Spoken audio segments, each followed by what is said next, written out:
Welcome to Roopa's kitchen. അപ്പോൾ ഇന്ന് ഞാൻ വന്നിരിക്കുന്ന ഒരു സ്പെഷ്യൽ ഡിഷായിട്ടാണ്. നമ്മൾ ഈ ഡിഷ് പൊതുവെ ക്രിസ്മസിനും ന്യൂ ഇയറിനൊക്കെയാണ് തയ്യാറാക്കുന്നത്. ഈ ഡിഷ് പാലപ്പത്തിൻ്റെയൊപ്പം നമ്മുടെ കല്ലപ്പത്തിൻ്റെയൊപ്പം കഴിക്കാൻ നല്ല ടേസ്റ്റാണ്. അപ്പോൾ ഇന്നത്തെ ഡിഷിൻ്റെ പേരാണ് താറാവ് മപ്പാസ്. അപ്പോൾ നിങ്ങളെല്ലാവരും തീർച്ചയായിട്ടും ഈ റെസിപ്പി ട്രൈ ചെയ്ത് നോക്കണം കേട്ടോ. അപ്പോൾ നമുക്ക് എന്തൊക്കെ ചേരുവകൾ വേണമെന്ന് നോക്കാം. അപ്പം നമുക്ക് താറാവ് മപ്പാസിലേക്കുള്ള ചേരുവകൾ എന്തൊക്കെയെന്ന് നോക്കാം. ഞാനിവിടെ ഒരു മുഴുവൻ താറാവാണ് എടുത്തേക്കണത്. തൊലി ഒന്നും കളഞ്ഞിട്ടില്ല, തൊലിയോടെ തന്നെ വെക്കണതാണ് കൂടുതൽ ടേസ്റ്റ്. അപ്പം അതുകൊണ്ട് ഞാനിത് തൊലി കളയാതെ മീഡിയം സൈസിലാണിത് കട്ട് ചെയ്ത് വെച്ചേക്കണത്. ഇനി നമുക്ക് ഒന്നാം പാല് വേണം, കട്ടിപ്പാല്. പിന്നെ വേണ്ടത് രണ്ടാം പാല് ഞാൻ കുറച്ച് കൂട്ടിയെടുത്തിട്ടുണ്ട്. നമ്മൾ താറാവ് രണ്ടാം പാലിലിട്ടാണ് വേവിക്കണത്. അപ്പം അതിന് ആവശ്യത്തിനുള്ള രണ്ടാം പാല് നമ്മൾ എടുക്കണം. ഇനി ഇതിലേക്ക് വേണ്ടത് സവാള. ഒരു സവാള നീളത്തിൽ നേരിയതായിട്ട് അരിഞ്ഞിട്ടുണ്ട്. 7 പച്ചമുളക് നടുവേ കീറിയത്, ഒരു കഷ്ണം ഇഞ്ചി, വെളുത്തുള്ളി, ഇതെല്ലാം ചെറുതായിട്ട് അരിഞ്ഞത്. ഇനി അടുത്ത എന്തൊക്കെയാന്ന് നോക്കാം. ഇനി ഇതിലേക്ക് വേണ്ട മസാലപ്പൊടികൾ പറയാം.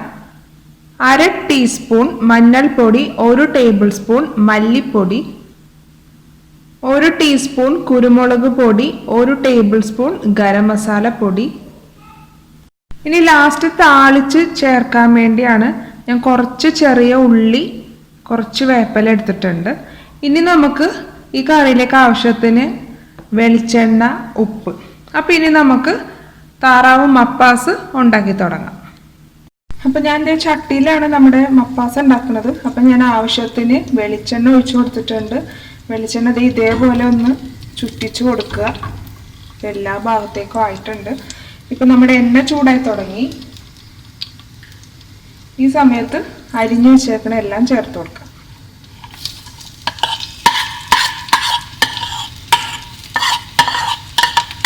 ഇതിൻ്റെ ഒരു പച്ചമണം മാറുന്ന വരെ നമുക്ക് വഴറ്റിയെടുക്കാം.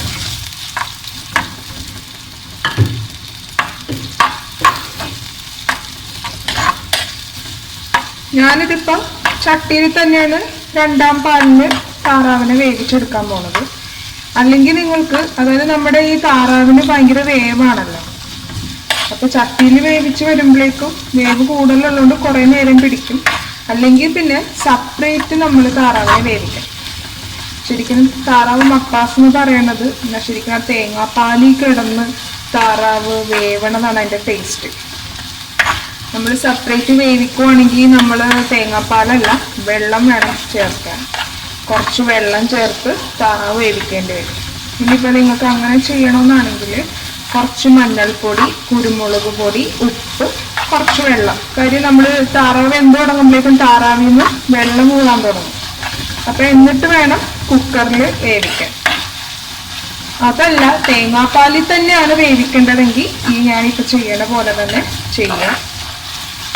ഇതാണ് ശരിയായ രീതി. കാര്യം നമ്മുടെ മപ്പാസെല്ലാം നമ്മൾ അത് ആ തേങ്ങാപ്പാലും അതിൻ്റെ ഈ ചേർത്ത് കൊടുക്കുന്ന എല്ലാ സാധനങ്ങളുടെയും അതൊക്കെ അതിലേക്ക് കയറണമെങ്കിൽ ഇതുപോലെ തന്നെ ചെയ്യണം.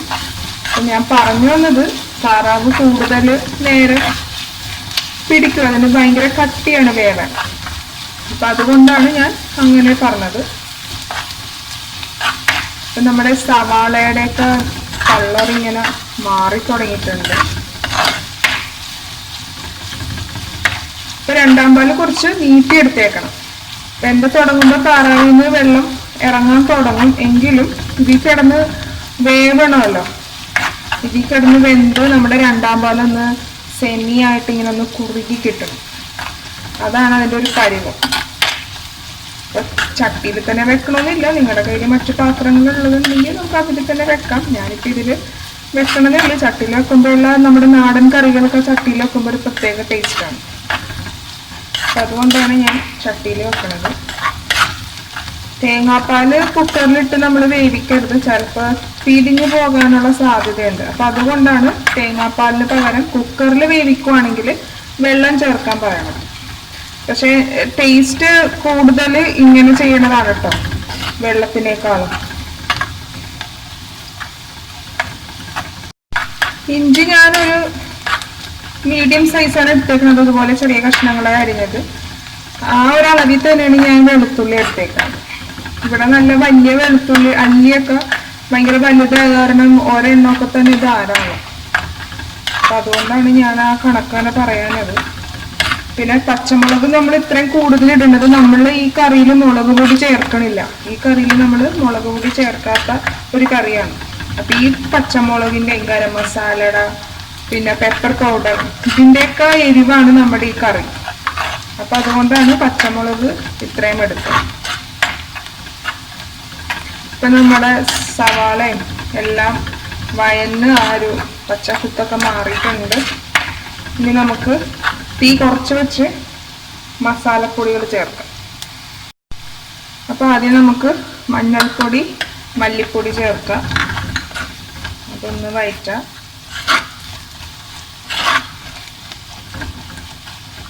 ഇതിൻ്റെ ഒപ്പം തന്നെ കുരുമുളക് പൊടിയും ഗരം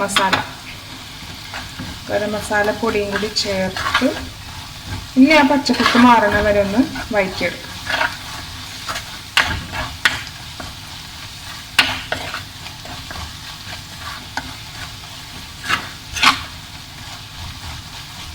തീ കുറച്ച് വെച്ച് ചെയ്യാൻ ശ്രദ്ധിക്കുക, അല്ലെങ്കിൽ നമ്മുടെ മസാല കരിഞ്ഞു പോകും. ചട്ടിയിൽ ചെയ്യുമ്പോൾ കൂടുതൽ ചൂട് നിൽക്കും. അപ്പം അതുകൊണ്ട് മസാലപ്പൊടികളൊക്കെ കരിഞ്ഞു പോകാതിരിക്കാൻ തീ കുറച്ച് വെച്ച് ചെയ്യും.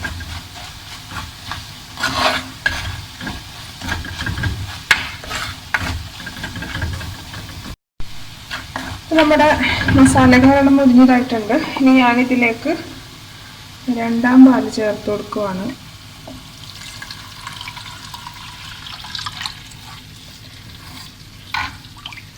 രണ്ടാം പാല് ചേർത്ത് തീ കുറച്ച് വെച്ച് തന്നെ ഇപ്പോഴും ചെയ്യുക. തീ കൂട്ടിയൊന്നും നമുക്ക് വെക്കണ്ട. നമുക്ക് ഇതിൽ കിടന്ന് നമ്മുടെ താറാവിനെ വേവിച്ചെടുക്കാനുള്ളതാണ്.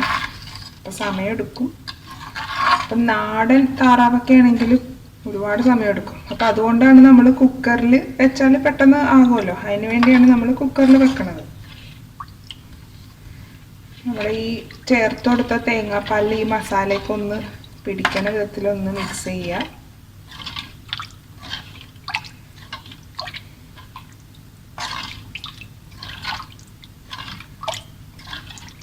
പിന്നെ ഒരു രീതിയും കൂടി ഉണ്ട്.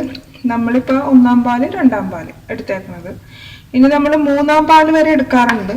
അതെന്ന് വെച്ചാൽ കംപ്ലീറ്റ് ആയിട്ട് അപ്പോഴും നമ്മൾ കുക്കറിനെ യൂസ് ചെയ്യണില്ല. അതിന് പകരം ഈ നമ്മളുടെ ഈ തേങ്ങ പാലിലിട്ട് തന്നെ നമ്മുടെ താറാവിനെ വേവിച്ചെടുക്കാൻ വേണ്ടിയാണ് നമ്മൾ മൂന്നാം പാൽ എടുക്കണം. മൂന്നാം പാല് എടുത്തിട്ട് ആ പാലിലിട്ട് നല്ലോണം വേവിച്ച് അത് ഒന്ന് ഗ്രേവിയൊക്കെ ഒന്ന് വറ്റിച്ചെടുക്കും. അതിനുശേഷം പിന്നെ രണ്ടാം പാൽ ചേർക്കും. അതൊന്ന് കുറുകി വരുമ്പോൾ ലാസ്റ്റ് നമ്മൾ കട്ടിപ്പാൽ ചേർക്കണം. ഇവിടെ ഇപ്പം ഞാൻ രണ്ടാം പാലിൽ ആണ് ഇതെല്ലാം ചെയ്യണത്. അപ്പം ഇപ്പം നമ്മുടെ മസാലകളെല്ലാം ചേർത്ത് കൊടുത്ത രണ്ടാം പാലിൽ ആയിട്ടുണ്ട്. ഇനി നമുക്ക് നമ്മുടെ താറാവ് ചേർത്ത് കൊടുക്കാം.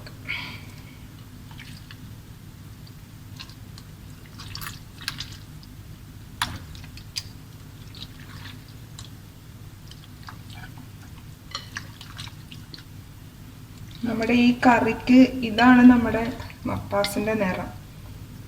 അപ്പം അതുകൊണ്ട് നമ്മൾ മുളക് പൊടി ഇതിൽ ചേർക്കൂല. അതിന് പകരമാണ് പച്ചമുളകൊക്കെ ചേർക്കുന്നത്. അപ്പം എരിവ് വേണമെന്നുള്ളവർ കുരുമുളക് പൊടിയിലും പച്ചമുളകൊക്കെ ടേസ്റ്റിനനുസരിച്ച് ചേർക്കുക. അതിലൊക്കെ മാറ്റങ്ങൾ നിങ്ങളുടേതായ രീതിയിൽ വരുത്തുക. അപ്പോൾ താറാവെല്ലാം ഞാൻ ചേർത്തു. നമുക്കൊന്ന് മിക്സ് ചെയ്തെടുക്കാം.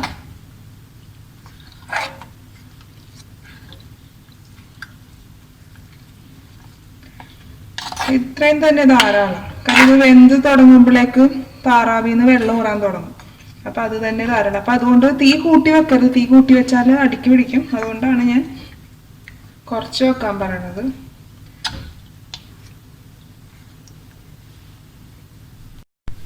അപ്പം ഇനി നമുക്ക് ഉപ്പ് ചേർത്ത് കൊടുക്കാം. കുറച്ച് ഉപ്പ് ഇപ്പം നമുക്ക് ചേർക്കാം. പിന്നീട് ആവശ്യം ടേസ്റ്റൊക്കെ നോക്കിയിട്ട് നമുക്ക് ചേർത്ത് കൊടുത്താൽ മതി. അപ്പോൾ ഈ ഇത്രയും വരെയുള്ള പണി നമ്മുടെ കഴിഞ്ഞിട്ടുണ്ട്. അപ്പം ഇനി താറാവ് ഇനി വേവണം. അപ്പം അതിന് വേണ്ടി അടച്ച് വെച്ച് നമുക്ക് വേവിക്കാം.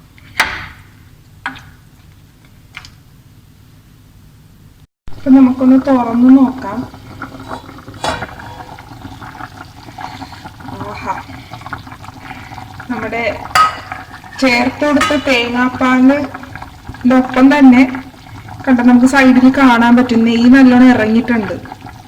സൈഡിൽ കാണാൻ പറ്റുന്നുണ്ട് നമ്മുടെ താറാവിൽ നിന്ന് വെള്ളം ഇറങ്ങി നമ്മുടെ തേങ്ങാപ്പാലുമായി യോജിച്ച്, അതാണ് ഇപ്പം ഈ കാണുന്നത്.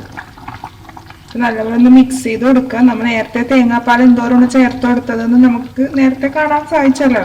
ഇപ്പൊ ആ ഒരു വ്യത്യാസം നമുക്കിപ്പോൾ കാണാൻ സാധിക്കുന്നുണ്ട്. നെയ്യെല്ലാം ഇറങ്ങി. അതാണ് പറഞ്ഞത്, തൊലിയോടെ തന്നെ താറാവ് മപ്പാസ് വെക്കുമ്പോൾ ഇടണം. അപ്പോഴാണ് അതിൻ്റെ ടേസ്റ്റ് അങ്ങോട്ട് ഇറങ്ങാൻ തുടങ്ങുന്നത്. നമ്മുടെ താറാവ് മുഴുവനോടെ അങ്ങോട്ട് വെന്തിട്ടില്ല. ഇത് കാണാൻ സാധിക്കും, മുഴുവനോടെ അങ്ങോട്ട് വെന്തിട്ടില്ല, വെന്ത് തുടങ്ങി. അപ്പം ഈ സമയത്ത് നിങ്ങൾക്ക് ഇനി ഉപ്പ് വേണമെങ്കിൽ നമുക്ക് ചേർക്കാം, കുറച്ചും കൂടി എരിവ് വേണമെങ്കിൽ ചേർക്കാം.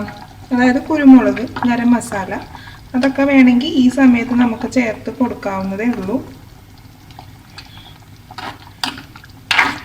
ഒരു 5 മിനിറ്റും കൂടി ഒന്ന് അടച്ചു വെക്കാം നമുക്ക്. ഇതേപോലെ തന്നെ തീ ഒന്നും കൂട്ടി വെക്കണ്ട. കംപ്ലീറ്റ് ആയിട്ട് നമ്മുടെ താറാവ് ഈ തേങ്ങാപ്പാലിൽ കിടന്ന് നല്ലോണം അങ്ങോട്ട് കംപ്ലീറ്റ് ആയിട്ടൊന്ന് വേവട്ടെ. എന്നിട്ട് ഈ ചേർന്നിരിക്കുന്ന മസാലയൊക്കെ അതിൻ്റെ മാംസത്തിലോട്ടൊക്കെ അങ്ങോട്ട് പിടിക്കണം. അതിന് വേണ്ടിയാണ് നമ്മൾ തേങ്ങാപ്പാലിലിട്ട് തന്നെ താറാവിനെ വേവിച്ചെടുക്കുന്നത്. ഇപ്പം നല്ലോണം അതിൻ്റെ നെയ്യും അതിൻ്റെ വെള്ളമൊക്കെ അങ്ങോട്ട് ഇറങ്ങിയിട്ടുണ്ട് താറാവിൽ നിന്ന്. നല്ല മണവും വരുന്നുണ്ട്, എൻ്റെ കൺട്രോളൊക്കെ പോകുന്നുണ്ട്. നല്ല പാലപ്പത്തിൻ്റെ ഒപ്പം, വെള്ളയപ്പത്തിൻ്റെ ഒപ്പം, കള്ളപ്പത്തിൻ്റെ ഒക്കെ ഒപ്പം ഉണ്ടല്ലോ. ആഹാ, ചൂടോടെ കഴിക്കണ ടേസ്റ്റ് ഒന്ന് വേറെ.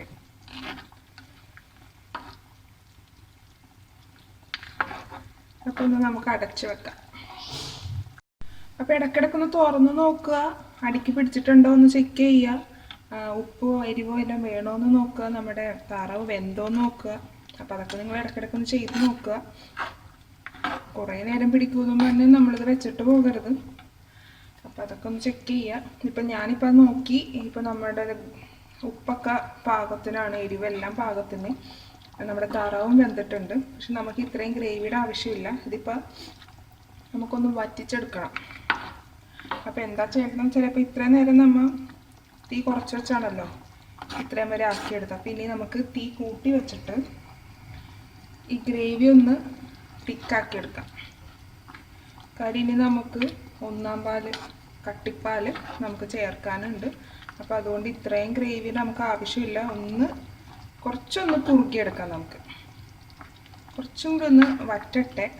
നമുക്ക് ഇത്രയും ഗ്രേവിയുടെ ആവശ്യമില്ല. കാര്യം അതും കൂടി ചേർത്ത് കഴിയുമ്പോഴേക്കും നമുക്ക് പിന്നെ വറ്റിക്കാനൊന്നും പറ്റില്ല. അത് ഇട്ട് നമ്മൾ പിന്നെ അത് ഓഫ് ചെയ്യണതാണ്. അപ്പോൾ അതുകൊണ്ട് നമുക്ക് ഇനി നമ്മൾ ചെയ്യാൻ പോണത് നമ്മുടെ ഈ ഗ്രേവി ഒന്ന് വറ്റിച്ചെടുക്കുക. അപ്പം ഇനി അടച്ച് വെക്കണ്ട, തുറന്ന് തന്നെ വെച്ച്. ഇതിപ്പോൾ എല്ലാം ആയല്ലോ. ഇപ്പം നമ്മുടെ ഡക്കെല്ലാം വെന്തു, നമ്മുടെ താറാവ് വെന്തു. അപ്പം ഇനി തുറന്ന് വെച്ച് നമുക്ക് ഈ ഗ്രേവി ഒന്ന് വറ്റിച്ചെടുക്കാം. ഒരുപാടൊന്നും വറ്റിപ്പോകരുത്, കുറച്ചൊന്ന് കുറുകി താറാവും ഇതെല്ലാം ഒരുമിച്ച് വരണം, ആ ഒരു ഇതിലേക്ക് ആക്കാം.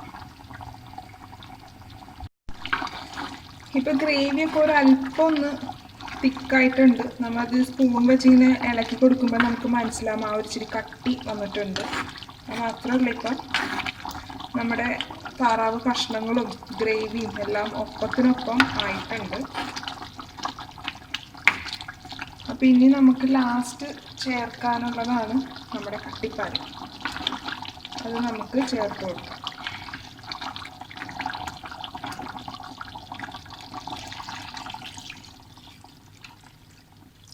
ഇനി ഇത് നമ്മൾ ഗ്യാസൊക്കെ ഓഫ് ചെയ്ത് ഇതിൻ്റെ ചൂടൊക്കെ ഒന്ന് മാറി കഴിയുമ്പോൾ കൃത്യമായിട്ട് ഗ്രേവി കിട്ടും നമുക്ക്. ചൂടെല്ലാം മാറിക്കഴിയുമ്പോഴേക്ക് കറക്റ്റ് ഗ്രേവി നല്ലോണം കുറുകി നമുക്ക് കിട്ടും. അപ്പോൾ അതുകൊണ്ട് കൂടിപ്പോയി എന്നുള്ളൊരിതൊന്നും വേണ്ട, കറക്റ്റായിട്ട് കിട്ടിക്കോളും. അപ്പോൾ ഇപ്പം നമ്മൾ ചേർത്ത് കൊടുത്ത കട്ടിപ്പാൽ നമുക്കൊന്ന് മിക്സ് ചെയ്യാം.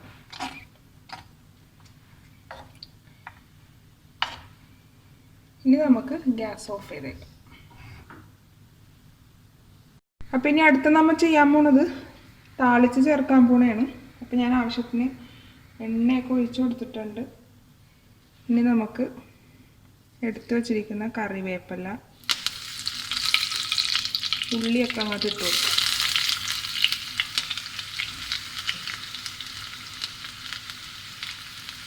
ഇതും കൂടി അങ്ങോട്ട് താളിച്ച് ഈ കറിയിലോട്ട് ചേർക്കുമ്പോൾ നല്ല ടേസ്റ്റുമാണ്. എന്താ സ്മെല്ലെന്നറിയാമോ? ടേസ്റ്റും സൂപ്പറാണ്.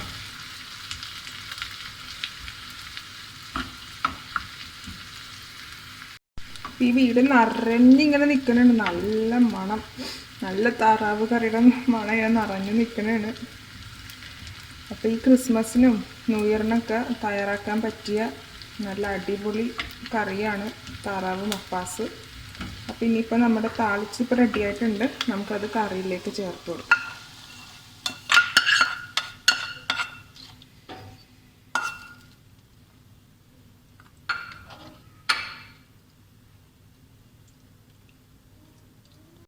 അപ്പം നമ്മുടെ പാലപ്പത്തിൻ്റെ ഒപ്പം വെള്ളയപ്പത്തിൻ്റെയൊക്കെ ഒപ്പം കഴിക്കാൻ പറ്റിയ നല്ല അടിപൊളി താറാവ് മപ്പാസ് ഇവിടെ റെഡി ആയിട്ടുണ്ട്. അപ്പോൾ നിങ്ങളെല്ലാവരും തീർച്ചയായും ഈ റെസിപ്പി ട്രൈ ചെയ്ത് നോക്കണം. Thanks for watching my video. Hope you enjoyed it. Please subscribe my channel, follow and share my social network.